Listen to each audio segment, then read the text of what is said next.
Assalamualaikum warahmatullahi wabarakatuh. Ya, bertemu lagi dengan saya dalam mata kuliah Internet of Things yang hari ini akan kita bahas ya. Ini pertemuan kedua kita. Jadi materi kali ini kita akan bahas tentang sistem embedded. Ya, jadi nanti yang kita bahas ada tiga hal: Arduino, ESP, dan Raspberry Pi, dan begitu pun nanti peran mereka dalam Internet of Things. Nah, yang kita bahas kali ini adalah pertama ya pendahuluan ya, mengenai sistem embedded itu sendiri. Kemudian kita akan langsung masuk ke materi inti ya, yang terdiri dari definisi, kemudian SBM dan SBC.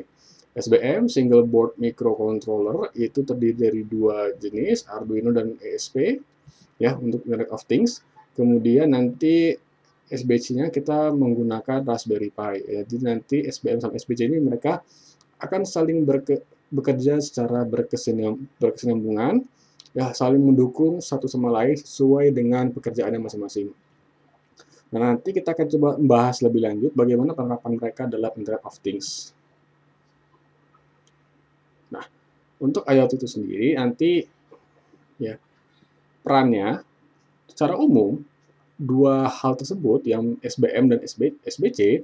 SBM itu mereka lebih ke arah worker, pekerja atau slave ya. Jadi mereka hanya mengerjakan satu pekerjaan spesifik, dia mengeksekusi satu hal ya. Sebagai contoh, kalau kita membuat sebuah smart home, kita pengen menyalakan dan mematikan lampu, maka nanti itu pekerjaannya si SBM ya, single board microcontroller, karena khusus dan juga ringan ya. Nah, nanti si worker ini tentu saja mereka akan menerima pesan, perintah ya, execute-nya dari siapa? Dari si manajer ya, si leadernya. Siapa leadernya? Si SBC, single board computer itu. Ya, jadi SBC gunanya untuk apa? Ya, kalau kemarin kita bahas ada storing ya, terus ada scheduling, terus ada analyzing, ada processing segala macam. Ya, jadi manajer itu kerjanya buat apa? Buat mengatur, mengontrol, ya, menjadwalkan apa yang dibutuhkan oleh si SBM-nya, ya, microcontroller-nya. Jadi ada manager dan ada si slave, ya. Nanti mereka akan saling berkomunikasi, ya, tentu dengan media khusus ya. Ada yang pakai kabelan, ada yang pakai Zigbee, ada yang pakai Z-Wave, ada yang pakai Wi-Fi. Nah, cuman kalau untuk smart home biasanya ada dua hal yang sering digunakan, ya, Z-Wave sama si Zigbee. Ya, kenapa? Karena lebih aman dan juga dia khusus, ya, tidak bertabrakan dengan Wi-Fi, ya, seperti itu. Jadi lebih aman kondisinya. Nah, bagaimana dengan perangkat IoT itu sendiri? Jadi kan kalau ini kemarin sudah kita bahas ya.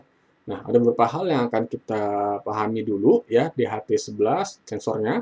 Misal kita pengen memantau suhu kelembapan sebuah ruangan, maka kita menggunakan DHT11. Kemudian untuk memantau cahaya kita pakai LDR. Terus kita pengen membuat sebuah sensor kompor. Jadi misalnya gini, kita punya skenario nih ya. Kalau misalnya kita pergi keluar, sebelum keluar kita mengaktifkan penghuni tidak di rumah, maka nanti semua sensor akan membaca mana yang kritikal. Nah, kalau misalnya si pemilik rumah itu mengaktifkan penghuni tidak ada di rumah, maka sebuah smart home yang bagus, dia akan memeriksa kompornya nyala atau enggak. Ya. Misalnya kalau nyala, maka dia akan memberikan peringatan. Nah, seperti itu ya. Kemudian servernya ya, servernya kita sebenarnya banyak jenisnya ya. Nanti ada compact desktop segala macam, tergantung dari apa yang diampu ya. Kalau hanya sebatas mengontrol beberapa slave, beberapa microcontroller, ya, sama memvisualisasikannya ke dalam bentuk website, maka Raspberry Pi cukup. Tapi kalau kita harus sampai dia men-scheduling, terus sampai antar ada mempelajari perilaku dari si penggunanya ya, nanti dia bisa memberikan suggest apa-apa, bisa sampai decision making, maka itu butuh AI ya, artificial intelligence. Maka nggak mungkin kita menggunakan Raspberry Pi.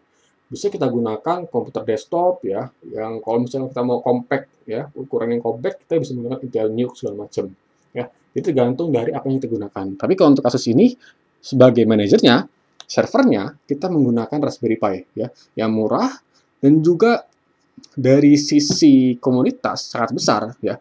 Jadi sebenarnya Raspberry Pi ini banyak pesaing ya. Ada Orange Pi, ada Banana Pi, ada Rock Pi, ya, ada Pine. Nah, masalahnya meskipun mereka menghadirkan suatu hal yang lebih dari Raspberry Pi, cuman komunitas mereka tuh kecil. Sehingga kalau kalian ada masalah, itu kan akan kesulitan. Terlebih nanti kalau kaitannya dengan aplikasi-aplikasi yang beredar, ya. Rata-rata mereka itu ya, aplikasi yang beredar itu dibangun untuk biasanya Raspberry Pi, ya.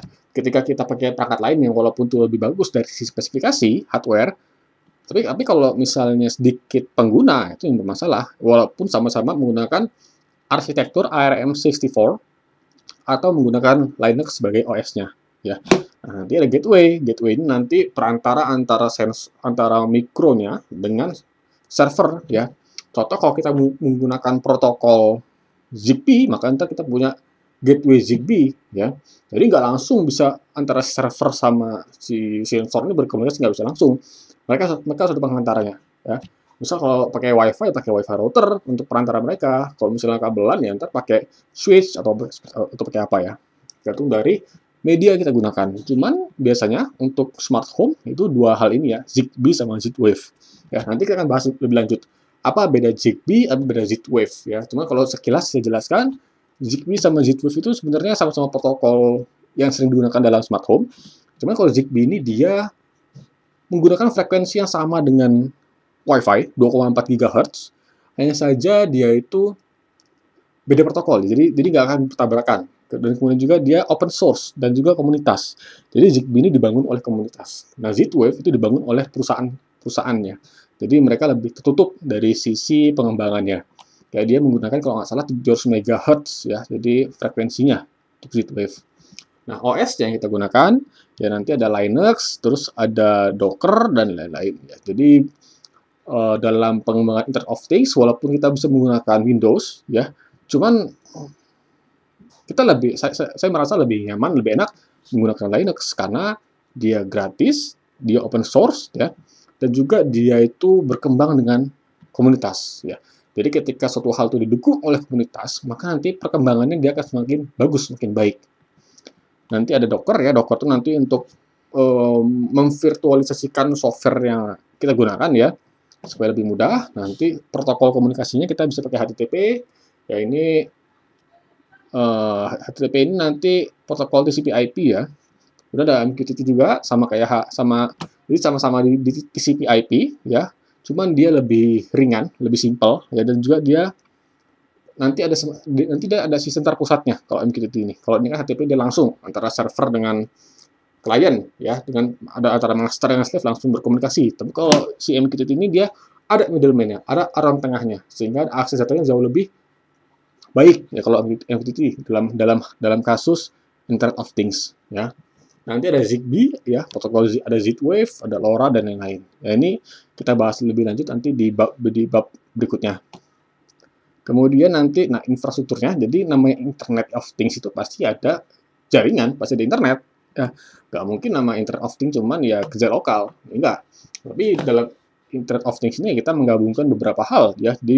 Kita menggabungkan microcontroller dan juga kita menggabungkan internet. Jadi kita menginternetkan microcontrollernya ya.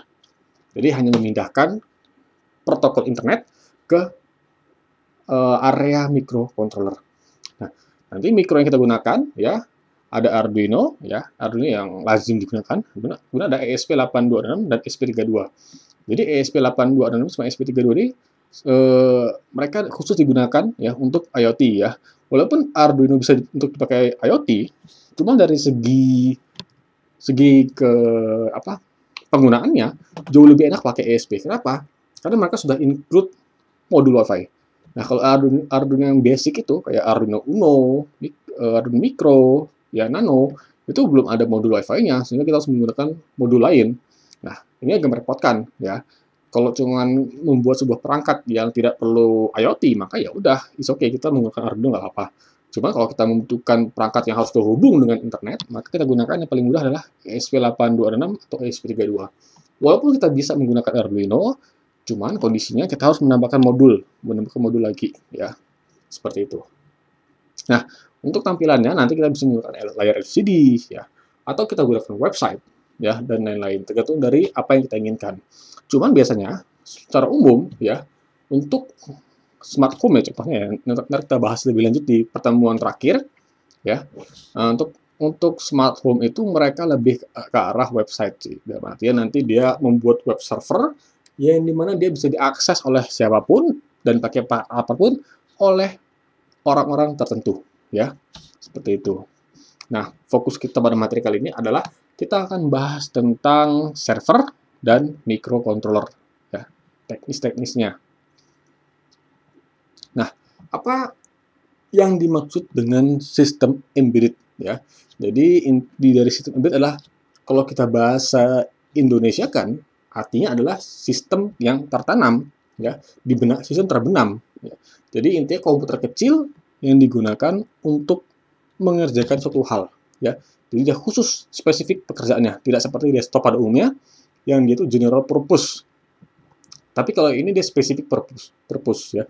Nanti misal kalau untuk mikro ya, itu microcontroller ESP826 maka dia digunakan khusus ya misal untuk menyalakan dan mematikan lampu ya, seperti itu. Nah, kemudian dia itu berbeda dari komputer yang biasanya. Komputer benam ini dia hemat daya. Jadi fokus utama komputer benam itu bukanlah performance, ya, bukan kecepatan, bukan dia bisa memproses begitu banyak data, tidak. Tapi inti dari komputer benam adalah bagaimana dia bisa menghemat daya yang terbatas. Ya, jadi beda tujuan. Jadi komputer yang kalian gunakan, ya, itu tujuan utamanya adalah kecepatan. Tidak peduli mau harga berapa, mau konsumsi dayanya seberapa, selama dia bisa menghasilkan atau mengerjakan suatu proses yang cepat, maka itu baik buat mereka. Cuman kalau sistem embedded, fokus mereka utama adalah bagaimana membuat sebuah sistem microcontroller atau microprosesor, tapi dia itu hemat daya lah ya. Kenapa? Ya karena memang fokus utama itu ya. Jadi buat sekecil mungkin, buat sehemat mungkin ya. Masalah cepat atau enggak itu nomor 2. Ya walaupun itu penting, cuman yang lebih penting adalah bagaimana mereka bisa hemat daya. Nanti ada 2 hal yang kita pelajari ya. Jadi ada master ya, sebagai servernya, sebagai leadernya, sebagai manajernya. Kemudian ada slave ya, sebagai workernya, pekerjanya. Nanti mereka akan menerima instruksi dari si master ya, atau nanti mereka si slave ini mengirimkan data ke master. Nanti master akan mengumpulkan terus mengolah, kemudian menampilkan atau menganalisa, ya tergantung dari apa yang kita tentukan. Nah, ini master sama slave ya. Jadi master gunanya mengatur slave, menjadwalkan penugasan slave, menerima dan mengirim data slave, menyimpan data, memproses data, kemudian dan lain-lain. Nah, kalau si slave ya menjalankan perintah dari master ya, kemudian intinya perintahnya itu juga nggak berat-berat banget ya, cuman membuat sensor atau nanti mereka mengeksekusi nyalakan dan matikan ya. Jadi nggak berat-berat banget, nggak sampai harus storing data atau nggak sampai harus mereka menganalisa sesuatu hal. Oke, yang pertama Arduino ya. Jadi tentunya Arduino ini sudah sangat terkenal ya. Dia microcontroller yang sangat berguna. Jadi Arduino itu bukan hanya sekedar microcontroller, enggak, dia sebuah lingkungan, dia juga punya software ya, software untuk mengcodingnya ya. Jadi dia sebuah lingkungan, jadi tidak hanya sebagai microcontroller dan juga dia tuh open source ya. Jadi teman-teman tuh bisa memodif Arduino ya, nggak perlu bayar, gratis. Bahkan modifannya itu bisa teman-teman jual tanpa perlu bayar royalti ya. Jadi kalau suatu hal itu sudah berkembang di antara komunitas, maka yakinlah hal tersebut pasti akan cepat berkembangnya, ya, dan pasti akan bertahan lama. Ya, kenapa? Karena didukung oleh komunitas yang besar. Nah, kemudian satu perangkat yang mudah digunakan dan tidak perlu membutuhkan downloader karena sudah termasuk dalam board tersebut, ya. Jadi enaknya kita menggunakan Arduino ini tinggal colok, terus ketik coding, upload, selesai, ya. Tidak perlu kita harus merangkai segala macam ya, karena sudah include semuanya di situ.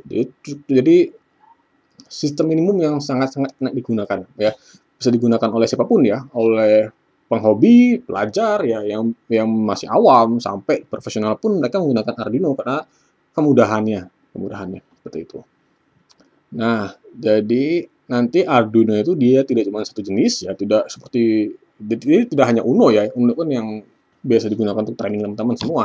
Tapi dia nanti dia ada nano, terus ada mikro, ada ataupun kita pengen pekerjaan yang berat ya, seperti Arduino Mega ya. Tapi dia bagi jenisnya tergantung dari apa yang kita butuhkan. Nah, ini contoh dari Arduino itu ya. Jadi ini Arduino Uno ya. Biasa digunakan untuk orang-orang yang mau training ya, training Arduino karena dia simple, dia mudah ya. Jadi nanti Arduino itu dia speknya ya seperti ini. Nanti ada pin digital ya untuk masukkan dan keluar digital. Nanti di pin digital itu ada PWM ya, pulse width modulation ya. Jadi untuk keluaran yang bervariasi ya, tidak hanya digital. Kemudian nanti ada input analog ya, input analog itu untuk keluaran untuk masukkan sensor-sensor yang analog ya, yang dia tidak hanya mengeluarkan 0,1 tapi 0 sampai 1 ya, seperti itu. Nah, ini ya tadi kalau ini versi Uno, nah ini versi Nano, dia versi lebih ramping ya. Walaupun secara spesifikasi antara Nano dan Uno ya, antara Uno dan Nano itu sama, nggak jauh beda. Jumlah pinnya pun sama. Hanya saja yang versi Nano itu dia jauh lebih ramping. Jadi kalau teman-teman membuat sebuah project tentang microcontroller, membutuhkan sebuah mikro yang jadi alatnya itu kecil ya. Nggak mungkin kita menggunakan si Uno. Kenapa? Karena ini besar ukurannya. Ini seukuran kartu kredit.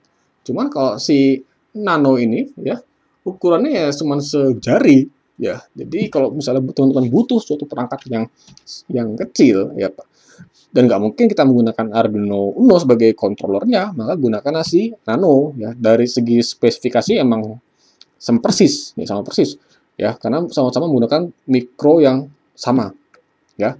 Pinnya pun jumlahnya sama ya, tapi memang ukurannya lebih kecil dan nanti ada beberapa pin-pin yang tidak ada ya, seperti itu. Tapi pin utamanya, pin digital, pin analog sama ya. Walaupun si Nano ini malah lebih banyak dia dari sisi jumlah pin analognya ya. Sedangkan kalau pin si Arduino Uno ini pin analognya dia cuma sampai 6. Cuman kalau si Nano dia jumlahnya sampai 8 ya, seperti itu. Makanya kenapa? Karena si Nano ini emang dibuat ya, ditujukan untuk orang-orang yang benar-benar emang mau membuat project ya, project. Butuh yang simple ya, dan lebih nyaman digunakan. Berbeda dengan Nano yang digunakan untuk training kit ya. Makanya dia lebih banyak variasi nanti yang namanya variasi modulnya ya, seperti itu. Nah, kalau misalnya kita pengen pengen yang lebih mantap lagi, kita pengen sebuah mikro yang lebih banyak lagi. Misal mikro ini nanti gunanya untuk membaca puluhan sensor ya, atau nanti dia keluaran dia sih ada banyak ya, maka kita gunakan namanya Arduino Mega. Jadi ini mikro yang jauh lebih tinggi lagi kastanya ya, tingkatannya lebih tinggi lagi. Jadi dia punya 54 pin digital dibandingkan dengan pinnya si Nano, ya si Nano atau Uno yang hanya 17, ya, 14-an ya. Nah, ini dia punya 54 pin ya. Kemudian terdiri dari 15 pin PWM. Ya, jadi kalau misalnya kita mengatur motor, maka kita bisa mengatur sampai 15 motor di situ, ya. Nah, kemudian dari sisi prosesornya pun dia Atmega 2560 ya, jadi lebih tinggi lagi ini ya, sistemnya ya, seperti itu. Jadi ini untuk hal-hal yang pekerjaannya agak berat ya, dari sisi eksekusinya atau sisi pengiriman datanya ya. Ini Arduino Mega. Nah, ini contoh dari pin-pin ya. Ini pin untuk ini ya, untuk Arduino Nano ya sama Uno. Jadi mereka ada 14 pin, nanti pin-pin ini dia punya fungsi masing-masing. Sebenarnya fungsi utamanya mereka hanya input dan output digital. Cuman kalau alternatifnya, mereka bisa digunakan sebagai contoh nih, yang 0 sama 1 bisa sebagai RTX, ini untuk UART ya, komunikasi UART. Nah, interupsi eksternal ya, 2, 3 ini sebagai interrupt ya. Interrupt, kemudian yang 3, 5, 6, 9, 10, 11 itu sebagai PWM. Kemudian nanti ada 10 sampai 13 itu digunakan sebagai komunikasi SPI ya, UART. SPI ya. SPI, jadi SPI untuk komunikasi data SPI. Nah, nanti untuk pin analognya ya. Jadi kalau yang di versi Uno itu hanya 6 pin analog ya. Nanti pin A4 sama 5 itu digunakan sebagai protokol komunikasi I2C ya, SDA, SCL. Jadi ntar ada 3 macam protokol komunikasi dalam microcontroller, ada UART, TXRX, ada I2C, SDA, SCL, dan ada SPI. SPI itu yang MOSI, MISO, terus SCK, SS ya, seperti itu. Nah, dalam Arduino Nano, tadi sudah saya singgung, mereka punya 2 input tambahan, input analog tambahan ya. Tapi kalau versi Arduino Uno, dia hanya A0 sampai A5, tapi kalau yang Nano, A6 sampai A7. Nah, nanti di Arduino ini, mereka punya yang namanya IDE-nya ya, Integrated Development Environment. Jadi ini tempat untuk menyusun coding ya. Jadi menyusun coding, terus kita mengupload codingnya ke mikronya. Ya. Jadi untuk menguploadnya karena sudah mudah ya kita pakai USB ya. USB itu nanti menggunakan protokol UART ya. UART. Nah, kemudian nanti dia ada bootloadernya di Arduino itu. Jadi bootloader ini gunanya untuk apa? Untuk eksekusi program yang ada di Arduino. Kemudian kalau misalnya nih kita kan dengan namanya Arduino itu dia mengeksekusi terus-menerus tanpa henti ya. Tiba-tiba kita pengen masukin program baru. Maka bootloader ini menyetop program di Arduino, kemudian akan menginputkan program baru ke memorinya si Arduino, sehingga mencegah terjadinya konflik antara program baru sama program lama. Ketika sudah selesai mengupload si bootloader, ya selesai memasukkan programnya ke memori Arduino, nanti Arduino itu dia mereset ulang sehingga program yang lama akan dibuang, ya. Kenapa? Karena sudah ditimpa sama program baru. Ya, seperti itu. Nah, kemudian ada Arduino, ada ESP8266 ya. Jadi ini termasuk dalam keluarga ESP. Nah, ESP ini ya secara fungsi masih sama kayak microcontroller, hanya saja dia dikhususkan ya, ditambahkan dengan modul internetnya, modul WiFi ya.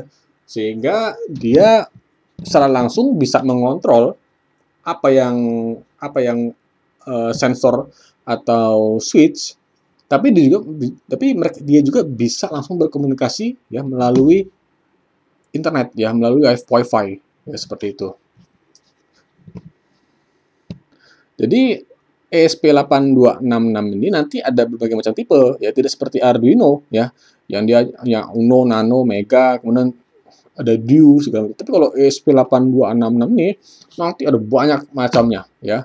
Walaupun dari jumlah sisi pin sama saja ya, tapi nanti ada beberapa fitur yang disematkan oleh beberapa produser ESP ya.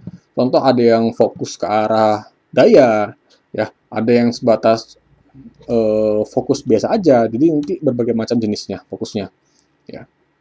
Dan jangan lupa ya, karena dia sama-sama mikro, jadi tidak perlu takut ya. ESP8266 ini bisa di-coding dalam Arduino IDE ya. Bahasa yang digunakan masih sama ya. Masih menggunakan C++.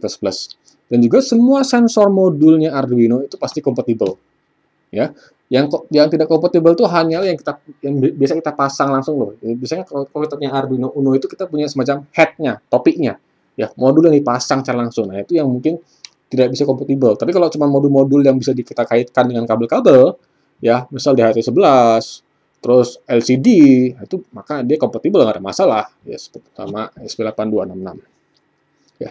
Jadi nanti ada 2 jenis ESP ya, ada ESP8266 sama ESP32. Nah, ini contoh ya. Nah, ini 2 modul ESP8266 yang sering dipakai ya sama orang Indonesia tentunya. Yang pertama yang Wimos D1 Mini, ya ini yang versi sangat-sangat mini lah. Kecil, versi kecilnya si ESP. Kalau kita andaikan saja ini seperti Arduino Nano-nya, ya, jadi sangat kecil, sangat ringkas ya. Cuma problemnya ESP8266 ini dibanding dengan Arduino, jumlah pinnya sangat kecil, sangat sedikit. Ya. Sangat-sangat sedikit. Mereka hanya punya 1 pin analog, ya. Jadi kalau teman-teman ini punya beberapa sensor analog, ya, yang membutuhkan pin analog, maka kalau diterapkan dalam ESP8266 ini sangat percuma. Kenapa? Karena dia cuma bisa menerima satu pin analog, berbeda dengan Arduino Nano yang mereka punya 6 sampai 8 pin ya. Cuman kalau pin ESP8266 ya hanya satu, itu masalahnya analognya. Begitupun dengan jumlah pin digitalnya yang sangat sedikit dibandingkan dengan Arduino ya. Jadi benar-benar diperhitungkan di sisi ini. Nah, ini versi yang not MCU ya. Jadi not MCU, ini versi yang WeMOS. Ya, dari sisi harga sebenarnya tidak jauh beda ya. Tidak jauh beda. Tapi emang dari segi ukuran, not MCU ini dia lebih besar ya, lebih besar dibandingkan dengan si WeMOS ini ya. Tentu saja nanti bedanya di bagian pin-pin ground sama pin-pin daya ya. Si Not MCU ini jauh lebih banyak jumlah pin dayanya dibandingkan dengan si WeMOS ini. Nah, jadi ESP8266 juga dia punya semacam ini ya, modul seperti yang Arduino Uno ya. Jadi kalau teman-teman punya head ya, punya topi ya, punya modul yang dicolok langsung untuk Arduino Nano, Arduino Uno, maka kita bisa pasang di ESP2 ini. Jadi ini formatnya sama ya, sama kayak Arduino Uno ya. Tujuannya untuk apa ya? Supaya mudah dalam implementasi modul-modulnya seperti itu. Dan juga ini sebagai training ya, jadi supaya teman-teman yang pengen belajar awam, yang masih bingung dengan ESP8266, maka bisa menggunakan ini ya sebagai salah satu metode fasilitas training ya. Nah, jadi spesifiknya untuk si WeMOS ini ya, jadi berbeda dengan Arduino Uno ya, mereka bekerja dalam tegangan 3,3 volt dan 5 volt. Tapi kalau ESP ini basicnya dia 5 volt, 3,3 volt. Jadi kalau dia dipasang dengan tegangan 5 volt, memang efeknya nggak langsung muncul. Tapi ketika dia dipakai berulang-ulang, maka nanti akan membuat apa? Membuat panas pin-pinnya. Ya, nanti akan membakar ininya, microcontrollernya ya. Jadi memang tegangannya emang dipakai 3,3 volt ya untuk ESP8266. Nah, dia punya 11 pin ya dibandingkan dengan pin-pinnya si Arduino ya. So, Arduino kan dia basicnya punya 14 pin ya, tapi ini cuma 11 pin. Ya, nah, tapi dia sudah support, dia punya I2C, punya PWE, punya SPI dan punya interrupt ya, jadi lengkap. Jadi fiturnya pun masih sama dengan Arduino Uno ya. Nah, ini masalahnya. Jadi dia cuma bisa membaca satu sensor di analog karena cuma punya satu pin ya. Kalaupun nanti kita pengen pakai sensor yang banyak, maka nanti kita bisa pakai multiplexer ya, atau kita pakai sensor yang dia menggunakan protokol I2C ya. Karena kalau kita pakai protokol I2C nanti dia bisa banyak ya, bisa sampai 255 sensor yang bisa dipasang di situ ya. Nah, kalau sebelumnya kan kalau Arduino Uno itu dia menggunakan apa? Menggunakan USB tipe B ya, yang biasa kita gunakan untuk printer. Tapi kalau yang ESP8266 ini kita menggunakan micro USB ya, sama kayak HP sekarang ya, bukan USB Type C ya, tapi USB. Kalau USB Type C itu nanti untuk Raspberry Pi. Ya, jadi kalau yang micro USB ini nanti dia digunakan untuk ESP8266. Nah, tapi dari sisi speknya, spesifikasinya dibandingkan dengan Arduino, si WeMOS ini jauh lebih powerful. Dia memorinya 4 MB, sedangkan kalau Arduino Uno ya cuma 4 KB, sangat kecil. Jadi bedanya sampai hampir 1000 kali ya. Jadi kenapa dia butuh memori yang besar ya? Karena emang dia modul WiFi ya. Jadi sebagai cara komunikasi dia antara satu sama lain, sehingga dia membutuhkan memori yang lebih besar ya. Clock speed-nya pun dia 80 MHz dibandingkan dengan Arduino Uno yang hanya 16 MHz ya. Ya karena emang dia harus mengolah data dan dia harus mengirimkan data, menerima data, maka dia harus punya clock speed yang gede, yang tinggi ya. Nah, ini pin-pinnya ya. Jadi ada D0, D1, nanti setiap pin ini nanti ada berbagai macam penggunaan ya. Jadi sama kayak tadi Arduino Uno, ada yang untuk I2C, ada yang untuk PWM, ada yang untuk UART segala macam ya. Nanti pin-pin ini bisa kita lihat ya sesuai dengan penggunaannya. Nah, nanti ada ESP8266 dan ada ESP32 ya. Jadi ESP32 ini adalah modul IoT untuk microcontroller versi paling perkasanya, ya, paling kuat ya. Kenapa dia paling kuat? Ya, kalau tadi kan sebelumnya dia ESP8266 itu hanya punya satu pin analog. Tapi ESP32 dia punya dia punya banyak analog ya. Dan juga kerennya dia dual core. Ya, dual core itu satu core untuk WiFi ya, lebih fokus untuk WiFi. Satu core untuk proses ini ya, sensornya. Jadi dari sisi performanya pun ya lebih kuat, lebih tinggi untuk sekelas microcontroller ya, bahkan dibandingkan dengan Arduino Nano ya lebih kalah lagi mereka ya. Bahkan ESP32 ini bisa digunakan untuk computer vision ya. Bisa untuk deteksi muka ya, bisa ditaruh kamera ya, nanti dia bisa deteksi muka di situ. Saking kuatnya prosesor si ESP32 ini ya. Jadi walaupun dia bisa seperti itu, tetap ESP32 dianggap slave ya. Jadi slave-nya dia ini untuk kerja yang berat. Contoh misal kita pengen sebuah kamera mini ya, misal kamera ini hanya untuk pemantauan ya, maka kita bisa gunakan ESP32 ya. Kalau misalnya kita pengen buat CCTV on budget ya, maka kita bisa gunakan ESP32. Nah, ESP32 ini seperti ini ya. Jadi dia dari sisi jumlah pin dia jauh lebih banyak ya. Bahkan lebih keren lagi, hampir semua pinnya itu bisa untuk pin analog. Ya, jadi fleksibel pinnya itu ya. Jadi misalnya kalau nggak salah ada 30 pin ya, dan sebagian besar pin itu bisa digunakan untuk analog. Jadi sangat luar biasa dari ESP32 ini. Dan dibandingkan dengan ESP8266, harganya pun nggak terlalu beda jauh ya. Seperti itu. Jadi ini Note MCU yang ini ESP32 yang versi dev kit ya, versi umum. Nanti ada yang versi dia Lolin ya. Lolin ini dia jauh lebih ini ya, ditambahkan beberapa fitur ya. Contoh dia ditambahkan slot baterai ya. Jadi dia bisa dipasangi baterai yang Lion ya. Baterai yang Lion itu bisa langsung dipasang sini.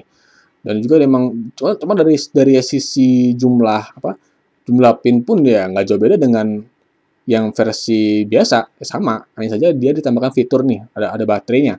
Jadi tambahkan slot baterai. Jadi kalau teman-teman tuh pengen naruh sebuah ESP32 ini di satu tempat ya, maka dia bisa gunakan pakai baterai Lion. Baterai Lion yang 50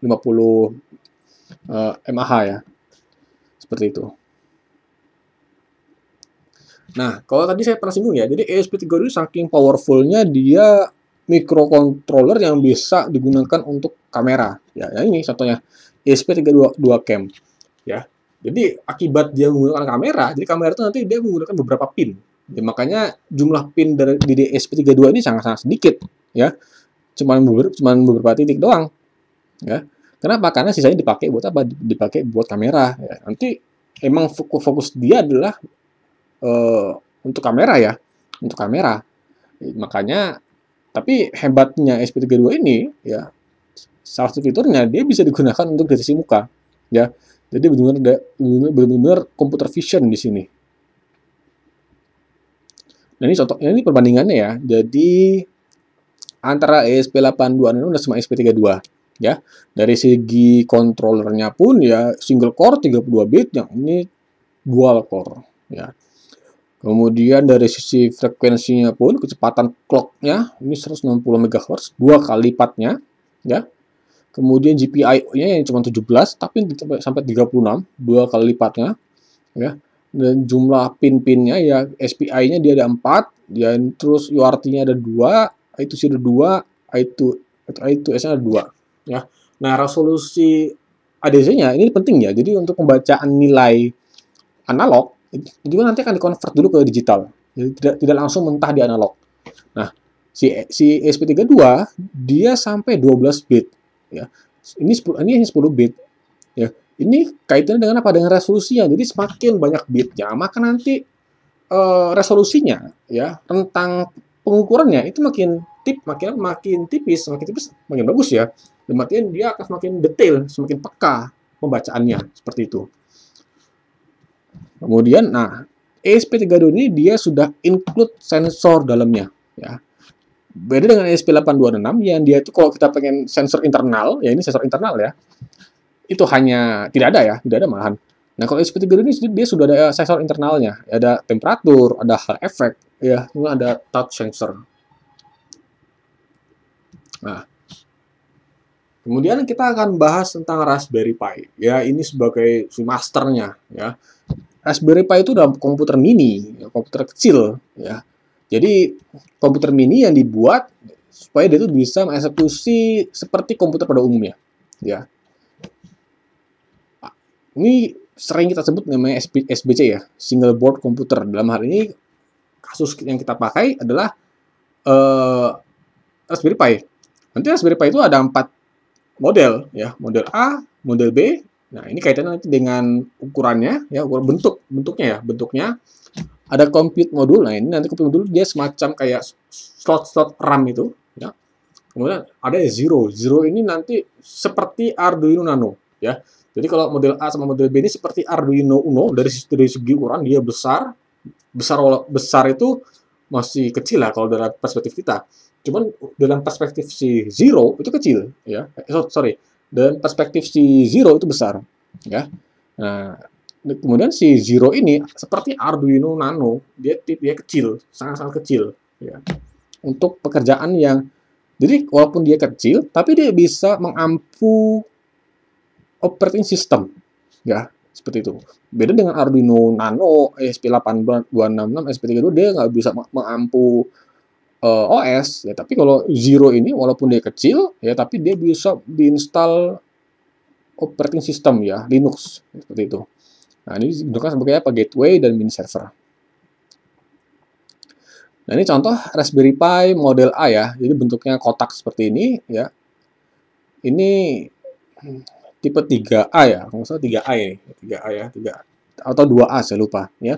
Dia ada fitur HDMI, ada jack, ya, ada jack, ini ada USB, ya, terus ini ada pin-pinnya, tapi ini kalau nggak salah belum ada kabelannya, belum ada router LAN-nya, ya. Belum ada port LAN-nya. Nah, kemudian ada yang model B ya, jadi model A sama model B beda di sisi bentuknya aja ya. Nah, yang sekarang ini yang lagi booming ya, yang terbaru Raspberry Pi 4B ya, B itu berarti yang membentuknya. Ini ukurannya seukuran kartu kredit. Ya, kartu ATM ya. Nah, kalau teman-teman tertarik, ya di sini harganya kalau cari di toko all shop itu harganya sekitar 700 sampai 800.000 ya. Cuman ya nggak cuman beli ini aja, tentu beli yang lain. Kayak micro SD buat apa? Buat storage-nya, kemudian beli adapternya ya. Kemudian kalau mau nambah itu sudah cukup ya. Jadi adapter sama micro SD cukup. Cuma nanti kalau misalnya itu kerja berat, maka kita butuhkan lagi, butuh kipas, terus butuh heatsink untuk pendinginnya, atau lebih aman kita pakai case ya, karena kan ini cuma telanjang doang, ya, seperti itu. Nah, speknya, ya, jadi dia arsitekturnya, basicnya itu pakai ARM. Ya, ARM itu yang biasa digunakan di HP ya. Prosesornya ARM ya, 4 core, ya 4 core di mana masing-masing berjalan di 1,2 GHz. Nah, versinya untuk yang terbaru ya 4B ini nanti ada 1 GB, ada 2 GB, 4 GB sampai yang terbaru 8 GB ya. Nah, nanti ini yang versi 3B ya. Ini versi 3B ya. Nanti kalau yang 4B dia sudah ada USB 3.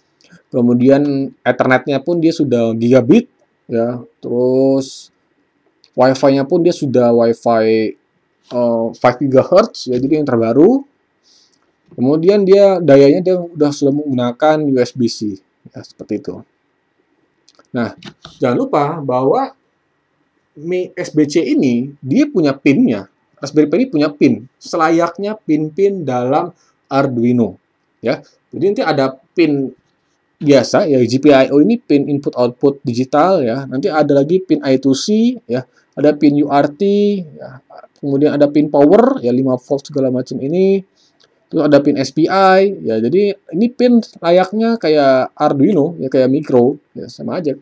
Jadi secara basic, Raspberry Pi ini bisa digunakan untuk ini, untuk pekerjaan microcontroller. Cuma masalahnya, ya sayang, kalau dia hanya untuk mematikan dan menyalakan lampu, ya ngapain? Ya, terbuang percuma resource-nya. Ya. Kalau cuma hanya menyalakan switch dan mematikan switch atau membaca sensor, ya itu bisa dilakukan oleh Arduino, ya. Tapi kalau Raspberry Pi ini emang untuk kerja lebih berat, ya, untuk mengatur, untuk mengontrol, untuk men-scheduling, ya, kemudian untuk storing, untuk analyzing segala macam. Ya, jadi di sini kita harus melihat ya dari sisi penggunaannya. Ya, walaupun mereka support, cuman ya tetap kita harus bijak dalam penggunaannya. Ya, jangan sampai nanti dalam penerapan smart home semua perangkat eksekutornya, ya slave-nya kita gunakan Raspberry Pi. Oh, sayang duitnya. Ya, kenapa? Karena mahal. Ya, seperti itu. Dan juga dari sisi daya pun Raspberry Pi ini ya 10 watt, walaupun itu kecil ya, 10 watt itu kecil. Cuman dibandingkan dengan Arduino Uno yang hanya setengah watt atau 2 watt ya, saya belum terlalu saya lupa. Ya, dibandingkan dengan yang Raspberry Pi 10 watt ya sangat sayang ya, dayanya terbuang percuma ya kok seperti itu. Nah, nanti ada yang versi compute module. Jadi compute module ini dia kayak dipasang slot-slot RAM. Jadi kalau kalian pengen membuat sebuah Raspberry Pi cluster, jadi Raspberry cluster itu dia gabungan dari beberapa inti si Raspberry Pi. Nanti membentuk namanya Raspberry Pi cluster. Jadi kayak semacam mini superkomputer. Ya, nanti dia berbagai macam core dipasang situ. Ya, nanti kita bisa pakai compute module. Ya, jadi speknya ini sama kayak Raspberry Pi 3. Ya.